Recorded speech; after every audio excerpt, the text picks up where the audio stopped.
दोस्तों, EVM VVPAT से जुड़ी तमाम जानकारी आपको लगातार बता रहे हैं, दिखा रहे हैं कि क्या क्या मामला कब कब उठ रहा है, किस तरीके से ईवीएम का जिन एक बार फिर से बॉटल से बाहर आ गया है, जिसको लेकर राहुल गांधी ने भी ट्वीट किया और बताया कि ईवीएम जो है एक ब्लैक बॉक्स की तरह है, जिसके बारे में किसी को कोई जानकारी पता ही नहीं है।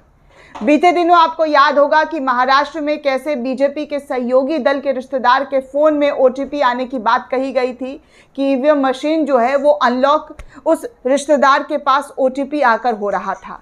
ये पूरी खबर सनसनीखेज खुलासे की तरह सामने आई। उसके बाद हमने आपको तमाम जानकारी दिया, कैसे पुलिस ने एफआईआर दर्ज किया। लेकिन अब आपको बता दूं कि किस तरीके से, जी हाँ, किस तरीके से इस पूरे मामले पर चुनाव आयोग ने पहले तो पूरा पलड़ा झाड़ दिया, प्रेस कॉन्फ्रेंस करते हुए कहा कि ऐसा कुछ ईवीएम में होता ही नहीं है, ओटीपी का तो सवाल ही नहीं पैदा होता है, ओटीपी से ईवीएम जो है चलता ही नहीं है। इस तरीके की बातें चुनाव आयोग की तरफ से प्रेस कॉन्फ्रेंस की गई।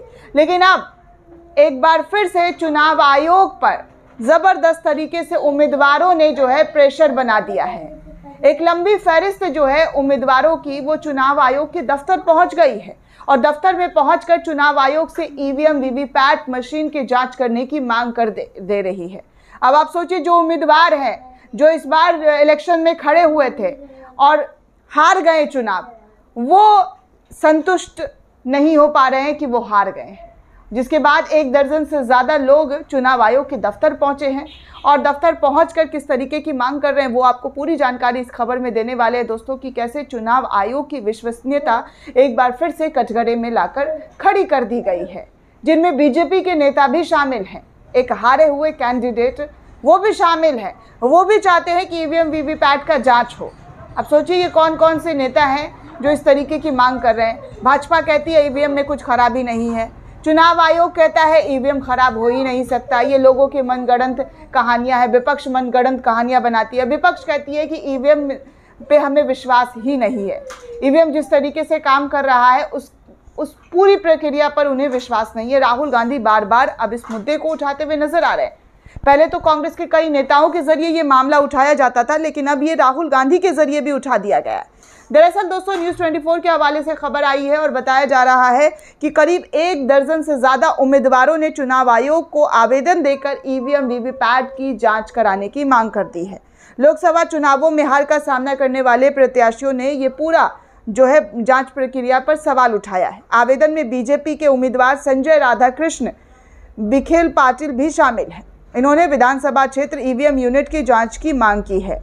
अब आप सोचिए कि क्या चल रहा है ईवीएम को लेकर, गड़बड़ है, नहीं है, हाँ है, ये तो जांच के बाद पता चलेगा, क्योंकि चुनाव आयोग से इसकी मांग कर दी गई। अब चुनाव आयोग इस पर जांच कैसे करता है ये देखने वाली बात होगी।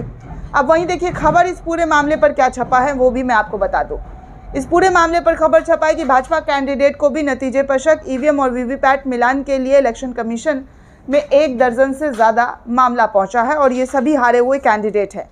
हालिया लोकसभा चुनाव में दोस्तों आपने देखा कि किस तरीके से हार का सामना करना पड़ा कई कैंडिडेट को, जिनमें 1 दर्जन उम्मीदवार ने लोकसभा चुनाव आयोग को आवेदन देकर ईवीएम वीवीपैट जांच की मांग की। इसमें भाजपा उम्मीदवार से लेकर अन्य दलों के कैंडिडेट भी शामिल हैं। अपने आवेदनों में इन उम्मीदवारों ने इलेक्ट्रॉनिक वोटिंग मशीन और वोटर वेरिफिकेशन पेपर ऑडिट यानी कि वीवीपैट यूनिट के मेमोरी वेरिफिकेशन की मांग की है।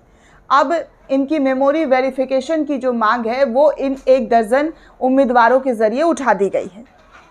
ईटी की एक रिपोर्ट के मुताबिक दोस्तों, यानी कि इकोनॉमिक टाइम्स की रिपोर्ट के मुताबिक 10 उम्मीदवारों के आवेदन चुनाव आयोग को मिले हैं, जिन्होंने ईवीएम वीवीपैट के सत्यापन की जांच की मांग की है। इसमें अधिकांश उम्मीदवारों में से 1 से 3 ईवीएम यूनिट के सत्यापन की मांग जो है वो की गई है। हालांकि कुछ उम्मीदवारों ने इससे ज़्यादा यूनिट की भी मांग कर डाली है।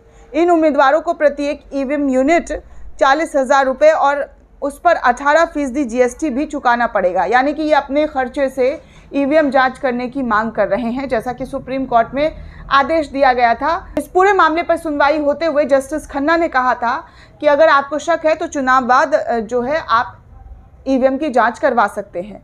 तो ये अधिकार जो है इनको सुप्रीम कोर्ट की ही तरफ से मिली है और इस पर वो जो है जाँच करने का मांग करते हुए नजर आ रहे हैं। जिन लोगों ने ऐसे आवेदन दिए हैं दोस्तों, उनमें से महाराष्ट्र के अहमदनगर लोकसभा सीट से भाजपा के उम्मीदवार सुजाय राधाकृष्णन विखे पाटिल भी शामिल है। उन्होंने विधानसभा क्षेत्र ईवीएम यूनिट की जांच की मांग की है। शरद पवार की एनसीपी के नीलेश ज्ञानदेव लंके ने उन्हें 28,929 मतों से हराया है। इसके अलावा उड़ीसा के झारसुगुड़ा से बीजू जनता दल के उम्मीदवार दीपाली दास ने भी ऐसी ही कुछ मांग की है। वहीं भाजपा के टंगधर त्रिपाठी ने भी लोकसभा चुनाव में 1265 वोटों से इनको हराया है, बीजू दल के नेता को।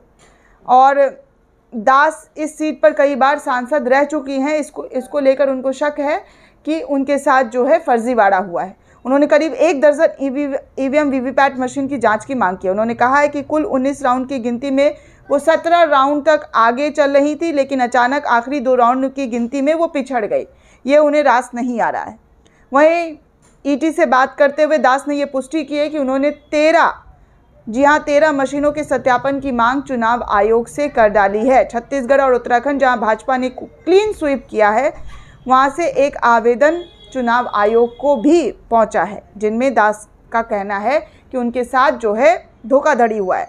आपको बता दें दोस्तों कि लोकसभा चुनाव के दौरान 26 अप्रैल को अपने आदेश में सुप्रीम कोर्ट ने सभी ईवीएम वीवीपैट पर्चियों के मिलान की अर्जी खारिज करते हुए कहा था कि मतगणना के 7 दिनों के अंदर उम्मीदवार प्रत्येक विधानसभा क्षेत्र में अधिकतम 5% ईवीएम मशीनों की जांच का आवेदन चुनाव आयोग को दे सकता है। कोर्ट ने यह भी कहा था कि ऐसे आवेदन केवल उपविजेता और दूसरे नंबर के उपविजेता द्वारा ही दाखिल किया जा सकता है। 1 जून को चुनाव आयोग ने इस दिशा निर्देश जारी करते हुए कहा था कि अधिकतम कोई 2 उपविजेता ही इस तरह के आवेदन दे सकता है। आयोग के निर्देश में यह भी कहा गया है कि प्रति ईवीएम मशीन के सत्यापन की लागत 40,000 प्लस जीएसटी का भुगतान करना होगा और अगर सत्यापन के दौरान ईवीएम में गड़बड़ी पाई गई तो ये रकम जो है उम्मीदवार को वापस कर दी जाएगी। इस बात की बात कही गई थी, जैसा कि मैंने अभी आपको कहा। अब देखिए, जैसे ही ये खबर आया है सामने तो लोगों की क्या प्रतिक्रिया आ रही है वो भी जानना बेहद ज़रूरी है। वो लिखते हैं कि इसका मतलब ये हुआ कि ईवीएम में कुछ गड़बड़ है, इसलिए बीजेपी नेता भी ईवीएम मशीन पर शक कर रहा है। देश के लोग ईवीएम में गड़बड़ की बात कर रहे हैं। बीजेपी को अधिक सीटें ईवीएम की गड़बड़ी के कारण ही आई है, ऐसा प्रतीत हो रहा है। ये लोगों की प्रतिक्रिया है दोस्तों, जो मैं आपको बता रही हूँ। जैसे ही ये खबर सामने आई उसके बाद लोग यही कह रहे हैं। अब देखिए, कुछ लिखते हैं जब भाजपा के लोग संतुष्ट ही नहीं तो विपक्ष कहाँ से खुश रहेगा। तो इस तरीके की प्रतिक्रिया आ रही है। तमाम चीज़ें आपको दोस्तों मैं बार बार दिखा रही हूँ। जो भी खबर आ रही है उसकी पूरी जानकारी आप तक साझा कर रही हूँ। आगे लिखा जा रहा है कि 2-2 सीट पर राहुल गांधी जो है कैसे अमेठी अयोध्या सीट पर बीजेपी कैसे हार गई, जो यूपी में कांग्रेस समाजवादी पार्टी को कोई उम्मीद नहीं थी, जैसे जीते जाने की जांच इसके होनी चाहिए। कुछ लोग राहुल गांधी और अयोध्या में जो सीट जीती गई है उसकी भी जांच की मांग करते हुए नज़र आ रहे हैं। सभी को अपना अपना राइट्स है, सभी अपने राइट्स का इस्तेमाल कर सकते हैं।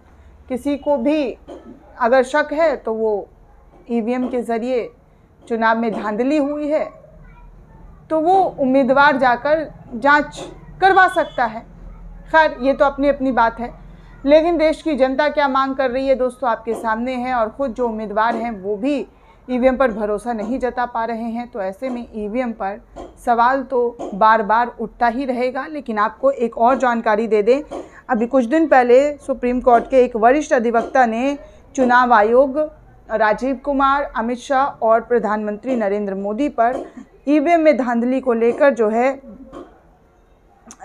ये कहा था कि केस किया है, एफआईआर किया है दिल्ली के एक कोर्ट में।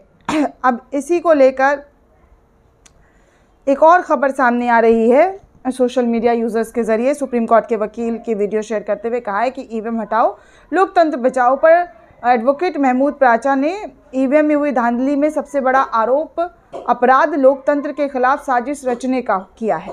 यह अपराध धारा 409 के अंतर्गत आता है और यह अपराध करने के लिए तीनों चुनाव आयुक्त के साथ मोदी शाह कम से कम उम्र कैद के लिए जेल जाएंगे, उम्र कैद होगी। ये बातें जो है इनकी तरफ से लिखी गई और कहा है कि इनको साथ देने वाले 543 सीट पर तैनात सभी चुनाव अधिकारी, रिटर्निंग ऑफिसर को भी उम्र कैद होगी। आओ भाइयों बहनों, देश के लोकतंत्र अपना वोट का अधिकार ईवीएम बैन करके आवाज़ उठाएं और ईवीएम पर जो चीज़ें आ रही हैं उस पर जो है आवाज़ उठाकर ईवीएम बैन कराएं। कई नेता ये चाहते हैं दोस्तों कि ईवीएम के ज़रिए नहीं बल्कि बैलेट पेपर से चुनाव हो और इन नेताओं में से अखिलेश यादव का नाम जो है वो भी आता है। उन्होंने भी ईवीएम बैन की बार बार मांग की है और मुखालफत करते हुए कहा है कि ईवीएम के ज़रिए नहीं बल्कि बैलेट पेपर के ज़रिए चुनाव लड़ाया जाना चाहिए, क्योंकि विकसित देशों में ऐसा ही हो रहा है। सिवाय भाजपा सरकार में इस पूरी प्रक्रिया को छोड़कर इसका सपोर्ट और समर्थन किया जाता है। दोस्तों, आपको क्या लगता है हमें कमेंट करके ज़रूर बताइएगा। साथ ही साथ चैनल को ज़्यादा से ज़्यादा लाइक, शेयर और सब्सक्राइब करना बिल्कुल भी ना भूलें।